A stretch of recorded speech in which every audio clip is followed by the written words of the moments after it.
हिमाचल प्रदेश के जिला कांगड़ा के प्रसिद्ध शक्तिपीठ मां ज्वाला जी की महिमा चहुं ओर है।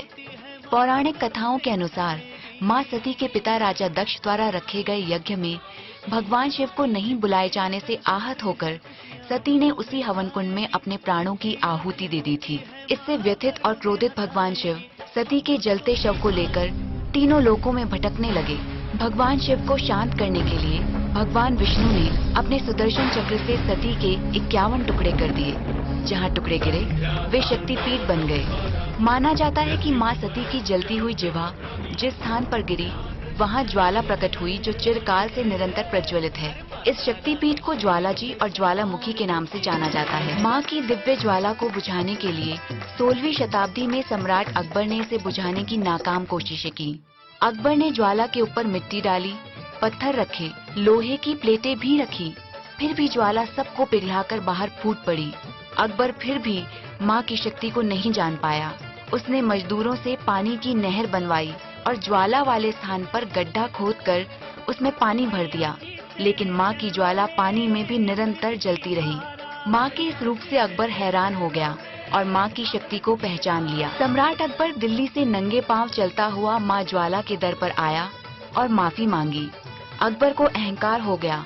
खुद को मां का सबसे बड़ा भक्त मानते हुए मां को 2.5 मन सोने का छत्र भेंट करने पहुंचा। जैसे ही छत्र चढ़ाया उसका रंग बदलकर वो खंडित हो गया। इससे अकबर का सारा घमंड चूर चूर हो गया और मां के चरणों में गिर गया। छत्र किस धातु में बदल गया, आज भी वैज्ञानिक इस रहस्य को नहीं जान पाए हैं। वहीं दूसरी ओर वैज्ञानिकों का मानना है कि इस क्षेत्र में गैस का भंडार हो सकता है। इसके लिए ONGC ने मंदिर के 10 किलोमीटर के दायरे में 8 बार आधुनिक उपकरणों से कई किलोमीटर तक गहराई में खोजबीन की, लेकिन अब तक नाकामी ही हाथ लगी है। यही कारण है कि मां ज्वाला के दर पर आस्था का सफर आज भी जारी है। मां ज्वाला के दरबार में 5 तरह की आरती की जाती है। 4 आरतियां गुप्त होती हैं। इसमें केवल मंदिर कमेटी के सदस्य और पुजारी ही भाग ले सकते हैं। अन्य कोई भी बाहरी व्यक्ति इस दौरान गर्भगृह में प्रवेश नहीं कर सकता। आरती के दौरान मंदिर के प्रांगण में भक्तों का तांता लगा रहता है। पारंपरिक कीर्तन मंडली के भजनों से समूचा क्षेत्र और लोग भक्ति रस में डूब जाते हैं। तन मन को शांति मिलती है तो लोग सब कुछ भूल जाते हैं। मां ज्वाला के मंदिर के साथ ही हैं गुरु गोरखनाथ, जहां गोरख डिब्बी में निरंतर पानी उबल रहा है, लेकिन ये हाथ में लेने पर शीतल पानी है। क्यों पूर्व गुरु गोरखनाथ यहाँ से भिक्षा लेने निकले। गोरखनाथ का आज भी उनके अनुयायी इंतजार कर रहे हैं। कहा जाता है कि गुरु गोरखनाथ जी देशाटन पर निकले थे। बंगाल के राजा भूमि सिंह ने गोरखनाथ से आग्रह किया कि मां के दर्शन उन्हें भी करवाए जाएं। इस पर राजा से ज्वालामुखी में यज्ञ करवाने की बात कही। यज्ञ लगभग पूर्ण होने वाला था, लेकिन मां के दर्शन नहीं हुए तो गुरु यहाँ पहुँच गए। मां ने ये जाना तो मां ने यहाँ आकर दर्शन दिए और प्रसाद स्वरूप तामसिक भोजन ग्रहण करने को कहा। गुरु ने तामसिक प्रसाद ग्रहण नहीं किया।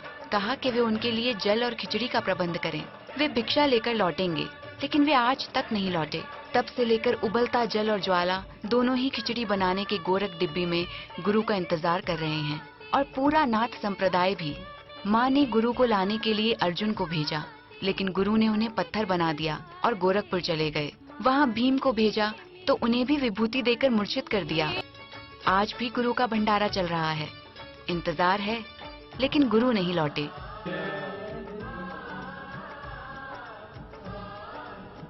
मां ज्वाला के दरबार में 5 तरह की आरती होती है। केवल रात्रि विश्राम से पहले की जाने वाली शैया आरती में ही आम लोग शामिल हो सकते हैं। मंदिर के गर्भगृह से मां के रूप को एक फूल के रूप में शैया भवन लाया जाता है, जहां मां के आसन पर नए वस्त्रों और गहनों से परंपरानुसार मां का हार श्रृंगार किया जाता है। इस दौरान मां के जयकारों और भजनों से पूरा माहौल भक्तिमय हो जाता है। इस अनूठे नजारे को देखने के लिए लोग दिन भर इंतजार करते हैं। शक्ति स्वरूपा मां दुर्गा के जितने भी रूप हैं, उन्हें संघर्ष करते दिखाया गया है। इसका अभिप्राय ये है कि प्रत्येक मनुष्य में शक्ति है, लेकिन वो प्रकट तब होती है जब हम कठिनाइयों से हिम्मत हारने के बजाय उससे संघर्ष करें। उसी व्यक्ति को विजय श्री प्राप्त होती है।